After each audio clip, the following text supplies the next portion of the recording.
Shalom jagoan Kristus, gimana kabarnya? Sehat semua? Sekarang kita akan memulai ibadah hari ini. Mari kita pujikan lagu di tengah gelombang laut.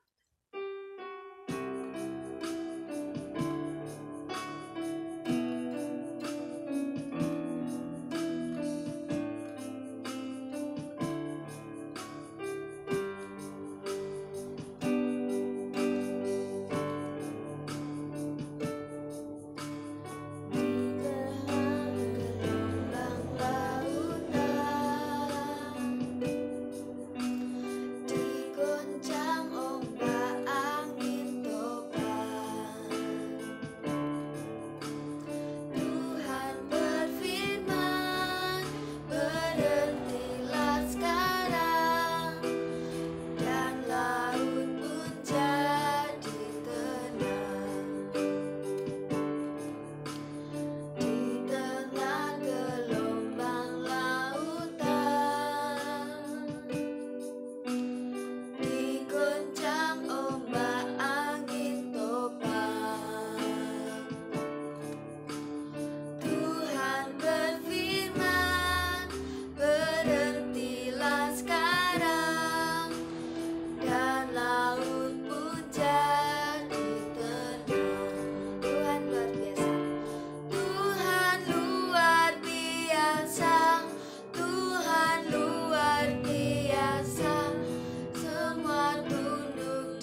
lepas tangan, tutup mata, kita mau berdoa.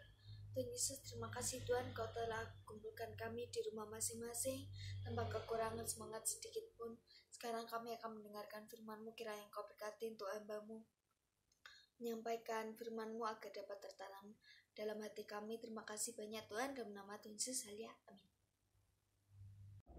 Shalom adik-adik, puji nama Tuhan. Kita bertemu kembali dalam kasih kemurahan Tuhan. Kita akan memulai ibadah saat ini.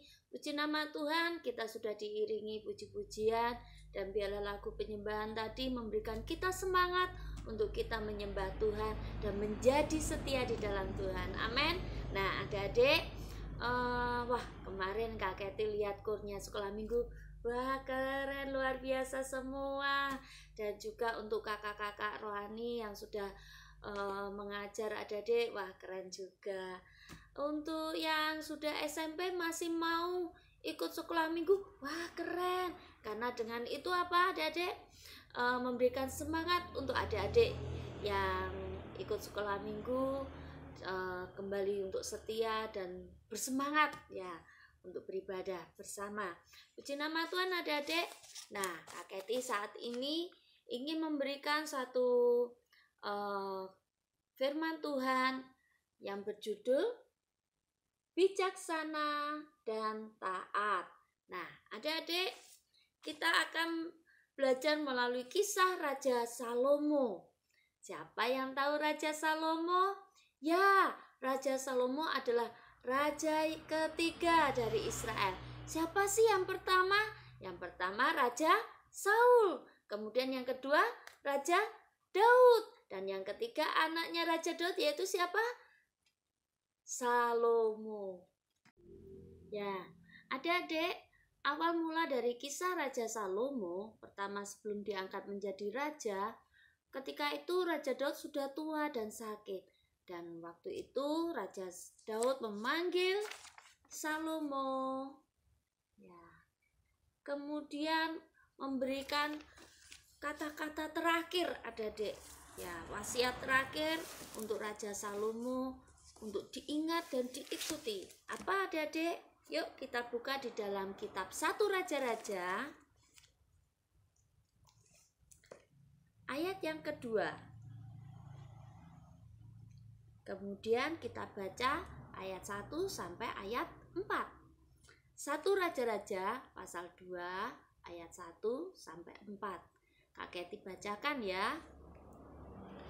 Ketika saat kematian Daud mendekat, ia berpesan kepada Salomo, anaknya. Nah, waktu itu dalam Raja Daud dalam kesakitannya saat ia akan mati, dia memanggil Raja Salomo, ya. Kemudian dia memberikan wasiat terakhir, kata-kata terakhir yang harus diingat oleh Raja Salomo, yaitu, aku ini akan menempuh jalan segala yang fana, maka kuatkanlah hatimu dan berlakulah seperti laki-laki. Lakukanlah kewajibanmu dengan setia terhadap Tuhan Allahmu, dengan hidup menurut jalan yang ditunjukkannya, dan dengan tetap mengikuti segala ketetapan, perintah, peraturan, dan ketentuannya seperti yang tertulis dalam hukum Musa, supaya engkau beruntung dalam segala yang kau lakukan dan dalam segala yang kau tuju. Apa adik-adik perintahnya? Agar berlaku seperti laki-laki, kemudian melakukan kewajiban dengan setia kepada Tuhan, mengikuti perintah, peraturan, ya adik-adik, ketetapan, ketentuan yang tertulis di dalam hukum Musa. Itu artinya dalam yang tertulis di dalam Alkitab. Nah adik-adik, kemudian apa? Dan supaya Tuhan menepati janji yang diucapkannya tentang aku, yaitu jika anak-anakmu laki-laki tetap hidup di hadapanku dengan setia, dengan segenap hati, dengan segenap jiwa, maka keturunanmu takkan terputus dari tata kerajaan Israel. Puji nama Tuhan adik-adik. Bagaimana amanat Raja Daud untuk selalu Raja Salomo bersikap satria, bersikap laki-laki, dan dengan memiliki kewajiban untuk tetap setia melakukan perintah Tuhan. Itu adalah wejangan Raja Daud. Kenapa adik-adik? Karena Raja Daud menjadi seorang raja yang luar biasa. Itu semua oleh karena ia taat kepada Tuhan. Nah, adik-adik. Jadi adik-adik, untuk kita mau bijaksana, yaitu kita harus taat. Nah, kemudian Raja Salomo pun dilantik menjadi raja. Setelah dia menjadi raja, dia memperkuat kerajaannya, dan kemudian dia pergi ke Bukit Gibeon di mana peti perjanjian Allah ada. Kemudian dia mempersembahkan korban sebagai bukti ia hormat kepada Tuhan. Kemudian dia memohon kepada Tuhan, dia memberikan persembahan, dia memohon kepada Tuhan. Lalu ada satu suara, yaitu Allah sendiri bertanya, "Hai Salomo, apa yang kau inginkan, maka aku akan penuhi." Nah, adik-adik, kalau adik-adik ada yang ngomong, "Kamu mau apa? Nanti aku penuhi." Nah, pasti langsung pengen ini gitu ya adik-adik. Nah, tetapi Raja Salomo sudah mengerti apa yang dia inginkan. Dia memohon hikmat. Apa itu hikmat adik-adik? Hikmat itu adalah satu dorongan kita untuk mentaati, melakukan sesuai dengan kehendak Tuhan. Juga dikatakan hikmat itu bisa menimbang, bisa melihat dari segala sisi dari satu masalah. Nah, adik-adik, dan hikmat ini dibutuhkan oleh Raja Salomo untuk apa? Untuk membangun kerajaan Israel, kerajaan umat Allah. Nah, adik-adik, akhirnya Allah pun memenuhi keinginan Raja Salomo. Dan akhirnya Tuhan pun berkata, "Aku akan memberikan hikmat yang tidak ada orang lain punya." Ya, di seluruh dunia sampai saat ini tidak ada yang bisa mengalahkan hikmat Salomo, adik-adik. Wah, luar biasa. Melalui hikmat Salomo, adik-adik, melalui hikmat yang Allah berikan, Salomo bisa membuat syair. Ya, ada 3 kitab yang ditulis oleh Raja Salomo, yaitu Amsal, Pengkhotbah, dan Kidung Agung. Nah, di dalam kitab Amsal ini kumpulan kata-kata bijak. Kalau adik-adik mau belajar bagaimana untuk kita bisa bijak, agar kita bisa lebih pengertian, bisa baca di dalam kitab Amsal. Dikatakan di situ adik-adik dikatakan apa? Takut akan Tuhan awal dari hikmat dan pengetahuan.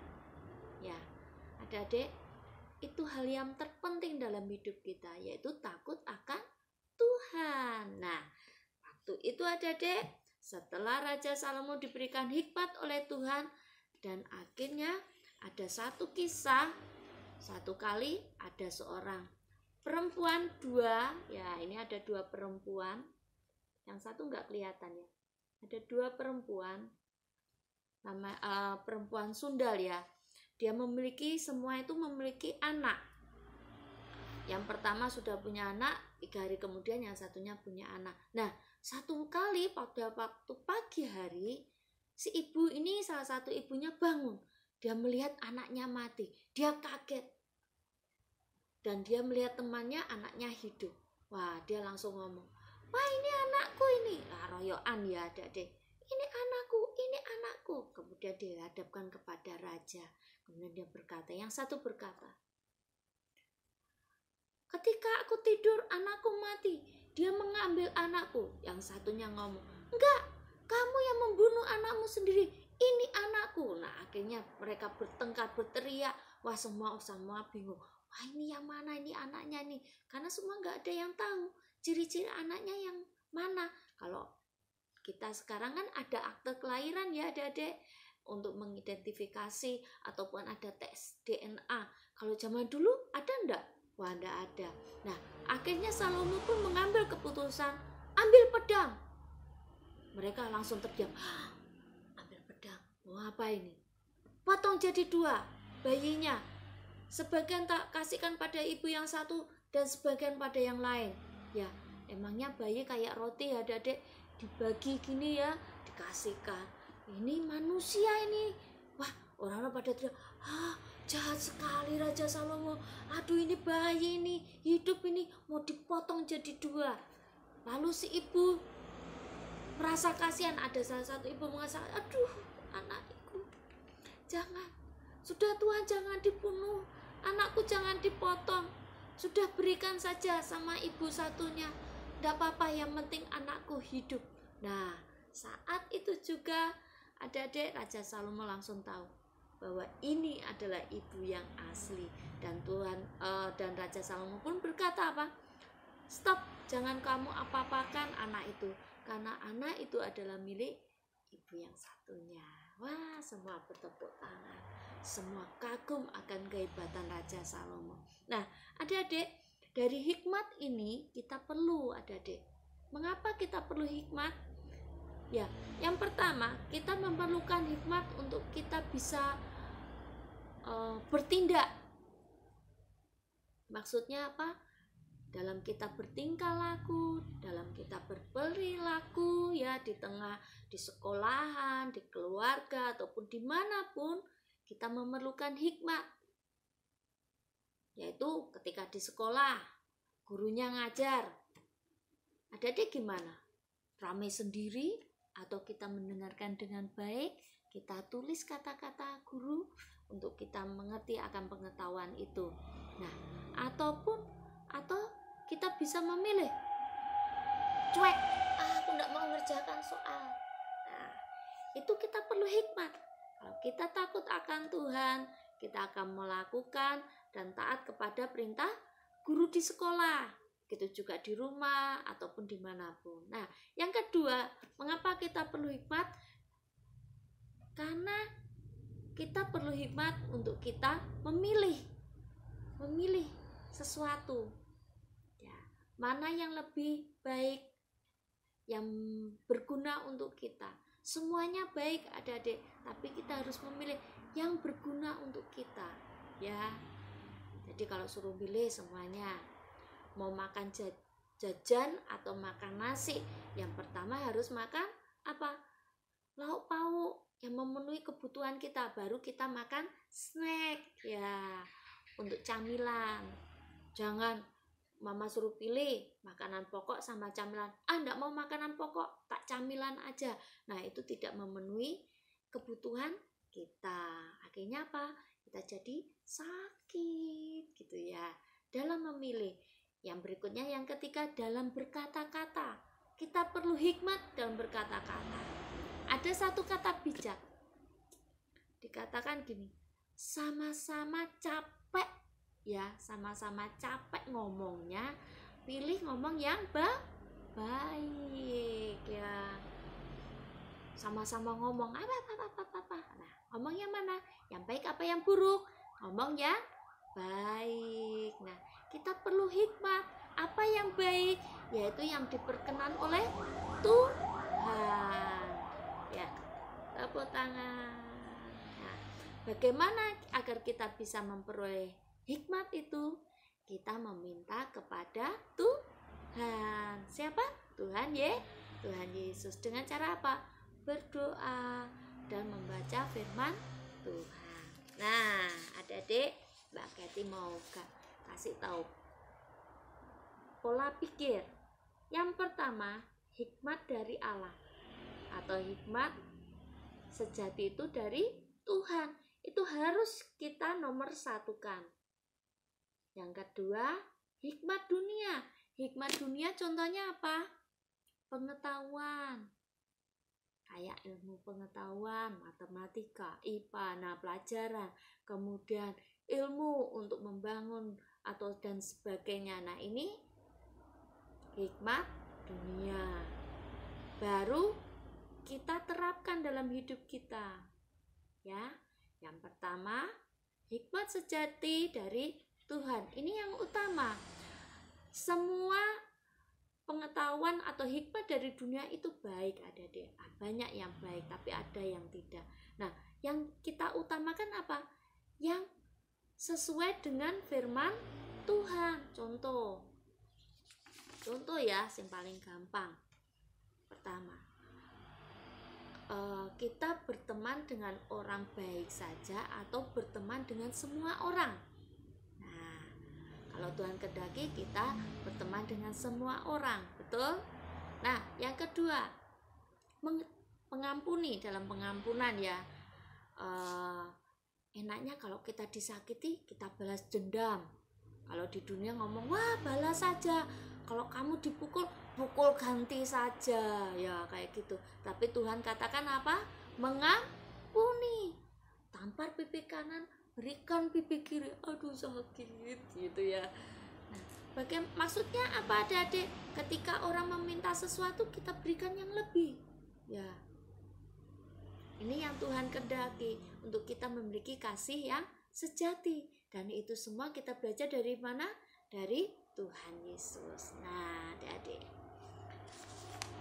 adik-adik, dalam dunia ini banyak hal ya, pengetahuan dan hikmat. Tapi kita perlu ingat baik-baik bagaimana kita akan memperoleh hikmat itu. Yang sejati itu berasal dari Tuhan Yesus. Allah mengirim anaknya yang tunggal, yaitu Tuhan Yesus. Itu bukti kasih Allah kepada dunia ini. Dan Tuhan Yesus pun berkata, bila engkau mengasihi aku, maka engkau akan menuruti segala perintah-perintahku. Nah, itu artinya adik-adik, kalau kita takut sama Tuhan, kita mengasihi Tuhan, kita akan melakukan perintah Tuhan. Dan itu kita membutuhkan hikmat, kebijaksanaan, dan ketaatan di dalam Tuhan. Untuk itu kita harus selalu berdoa, memohon petunjuk kepada Tuhan, agar kita diberikan apa? Hikmat.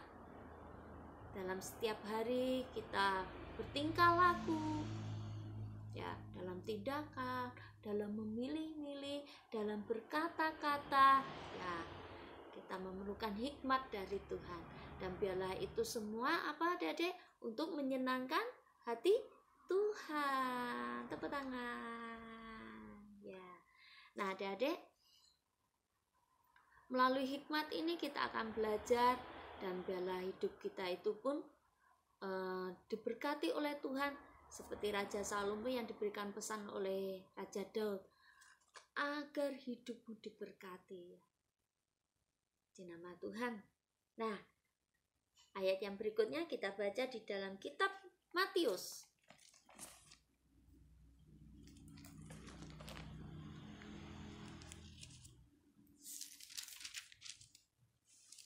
Kitab Matius pasal yang ke-7 ayat yang ke-24.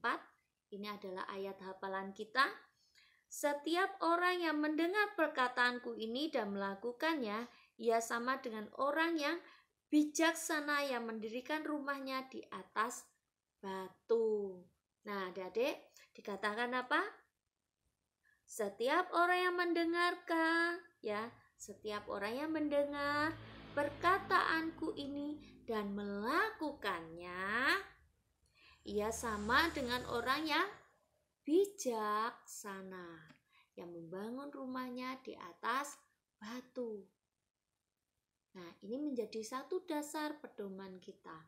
Apapun yang kita lakukan di dunia ini, nanti sampai tua, sampai besar nanti, lakukan kehendak Tuhan. Ya, itu sama kita menjadi orang yang bijaksana, membangun rumah dengan bangunan yang kokoh, fondasi yang kuat di atas batu. Jadi ketika kita punya masalah, kita dikecewakan orang lain, kita nggak akan lemah, kita akan semakin kuat, karena hidup kita sesuai dengan firman Tuhan. Kita akan melakukan firman Tuhan. Artinya kita mau melakukan perintah Tuhan itu apa, adik-adik? Kita berserah kepada Tuhan. Biarlah Tuhan yang melakukan hidup kita, ya, yang menjaga hidup kita. Nah, puji nama Tuhan. Ayat hafalannya apa, adik-adik? Matius pasal 7 ayat 24. Ya, setiap orang yang mendengar perkataanku ini dan melakukannya. Nah, pakai gerakan ya. Setiap orang yang mendengar perkataanku ini dan melakukannya, dia seperti orang yang bijaksana yang membangun rumahnya di atas batu. Setiap orang yang mendengar perkataanku ini dan melakukannya, ia seperti orang yang bijaksana yang membangun rumahnya di atas batu. Tuhan pinter, bisa semua? Ya, demikian adik-adik dari kitab dari kisah Salomo ini kita belajar untuk kita memohon hikmat dari Tuhan agar kita menjadi bijaksana dan taat akan firman Tuhan. Tepuk tangan. Yuk kita tutup dalam doa. Mari lipat tangan, tutup mata, kita berdoa sama-sama. Tuhan Yesus yang baik, kami mengucapkan syukur terima kasih. Engkau telah berfirman kepada kami untuk kami belajar seperti Raja Salomo, untuk memohon hikmat dalam kami bertindak, dalam kami memilih, dalam kami berkata-kata, agar sesuai dengan kehendak dan rencanamu. Ajar kami Tuhan agar kami menjadi bijaksana dan taat kepada perintah-perintah-Mu.